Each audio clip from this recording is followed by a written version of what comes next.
Hi guys, UDRC here. About to start my Rustler two-wheel drive quick rebuild.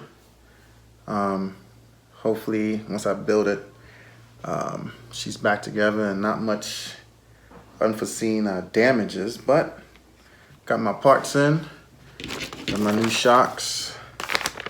So I'm running the GTR shocks that I have in the rear. All right, part number 55161. I got the RPM rear hub carriers that I have currently. And I went ahead, just go ahead and grab me RPM shock tower. Nothing wrong with it, but I figured since I'm going back there, might as well. But yeah, so I'm gonna go ahead and start rebuilding this girl and try to get it back out there and at least do another pass. Make sure she's back in same working order, man. Running the same like she did, nice, straight and smooth. Effortless driving for the most part. And then we go from there. All right, so I'm gonna go ahead and remove the remaining piece of the shock that's currently on here that's damaged. Go ahead and take that off.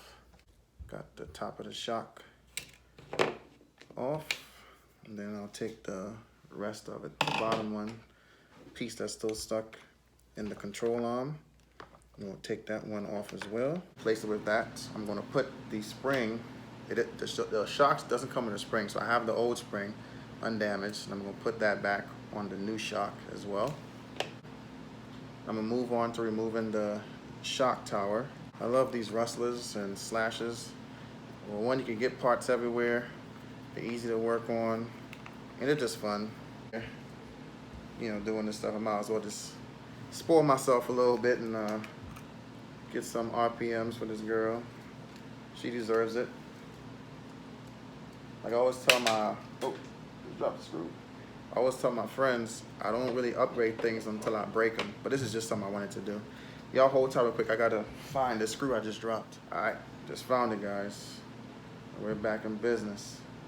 I hate losing screws, man. Especially if you don't know where they fall.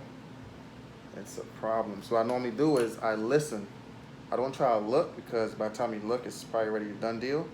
So I try to listen to where I hear the part land, and I just go to that area and I just start looking. And 9 times out of 10, man, I find it real quick. So got that one started. Dropped another one, but luckily it's right here in front of me. Just trying to keep it on the camera, because a lot of times, I'm not gonna lie, a lot of you guys have probably done this before. The car will be in between your legs and your lap. You're just going at it. You're not trying to keep it on the workbench or none of that stuff. Like normally, this car would have been on the table without the stand. I'm just trying to keep it up so you guys can see what I got going on. But all right, so that is on there. All right, so shock tower's done. I'm gonna go ahead and get this hub carrier off. Install a new hub carrier, and I'll do the shocks after. All right, so let me go ahead. I'm gonna tell you guys, a lot of my techniques for working on my cars is probably not the best, but it gets the job done. I'm just gonna use a flathead screwdriver and just try to pop it up out of there. Let's see if that even works. Yep, surely is coming out of there. And then those pins, so I just see right now that pin is shattered. That holds the hubs on there. So I may have to try to find a new pin. All right, so it has bearings. Let me just see, make sure. Yep, bearings are good.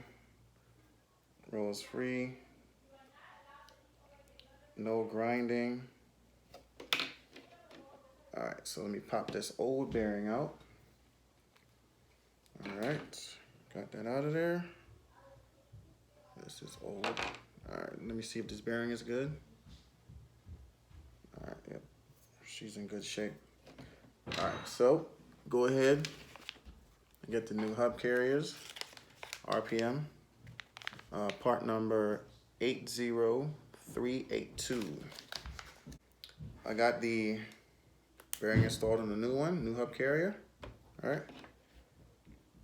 Pushing the drive shaft through. Slide the bearing back over. It came out on the other side. There we go. All right, guys. So got me a pin. So let me go ahead and pop it in, and then reinstall my 17mm hub adapters. So does she slide on in pretty good? Try to line that up. There we go. And then press it on in, guys.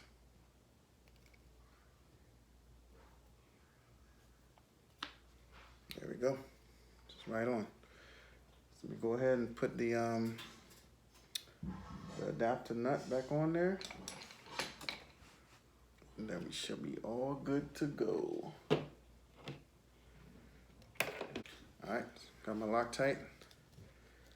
I don't put a crazy amount on there, but I do put a little bit, put a bit in there. I don't pour it and let it run through or nothing like that. Alright. Go ahead and start it with my hands, and then get my Allen key and tighten it down the rest of the way. I'm gonna go ahead and reinstall her, and then start to put her back together, guys. We're in business. There's nothing binding up. Moves nice and freely. This moves real good. Actually, I'll back it off just a tad bit. There we go. All right, now to reinstall. Control bar right there, which basically this controls your cambers. So let me go ahead and pop this in. But sometimes it don't work out, but you guys can see me out here just wrenching on her, and I just dropped that screw and the other screws. All right, got it. And the thing when you have new parts, you gotta put the screws in. See, a lot of times you gotta kind of start. All right, so I got it started. I'm gonna go ahead and just finish tightening it down. All right, so I got that done. Now it's time to move on to getting the shocks done. So looking pretty good. I probably have to look over the camber on this, and once I'm done, I can tell it's kind of off already, but we'll see. All right, so go ahead and start getting to work on the shocks. So I got my my crown blade here. So what I'm trying to do is just duplicate what my current shocks have. The way it kind of minimize me having to redo a lot more work. So hopefully it works out just fine. All right, so I pretty much got everything. The shock spring tension set up to identical to the old setup on both shocks. So I'm gonna go ahead and install the shock oil, bleed it out, and get that process going, and then I'm going to install the shocks. So I decided to just go with 40 weight shock oil in it. I'm just gonna use this Team Associated 40 weight shock oil. I'm just gonna use that in these shocks.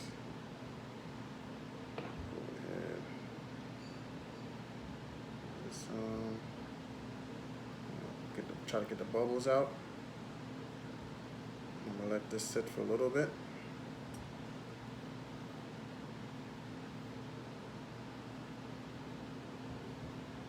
Fill it back up. All right. I'm gonna let this sit. All right, so now the shocks are all topped off and bled. Now it's time to put it back together. All right, guys, so my phone is keeps turning off and dying on me. I thought it was on. So I just went ahead and got the top of the shocks mounted up. I'm doing the second one right now. And then I'm gonna mount the bottom of the shock up to the control arm. And then I guess we should be good to go. So looking at her, she looks kind of straight, but I will check it out here in a little bit. This wheel is on. I don't have any fancy tools, just regular tools, man. Sometimes I use actual mechanic tools if I don't have anything. So you can see, two-wheel drive Rustler is back, guys. She's all done. She's looking pretty good. I'll just go ahead and recheck all the yeah, definitely got to redo the mesh, the gear mesh. But she's rolling pretty good, guys. She's not leaning anymore. Sitting good. The body is on. Oh, got the body pins on it. Alright, I can put her on there. Got the body on there. She's looking good. She's ready to roll, guys. Ready to roll. So I'm gonna ask you guys a question. So I got some little goodies here, some little extra stuff I got over here. I might have mentioned to you guys, maybe switching up a little bit, doing a different build with a Rustler. But I'm not sure. I may keep it and just do something totally different with a different car. But got me a low center gravity chassis, and also got me Proline body. So you guys let me know what you guys think. Do you guys think I should go ahead and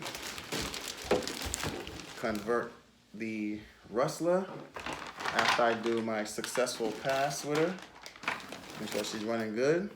It's gonna my idea for this car would pretty much be like a monster drag setup.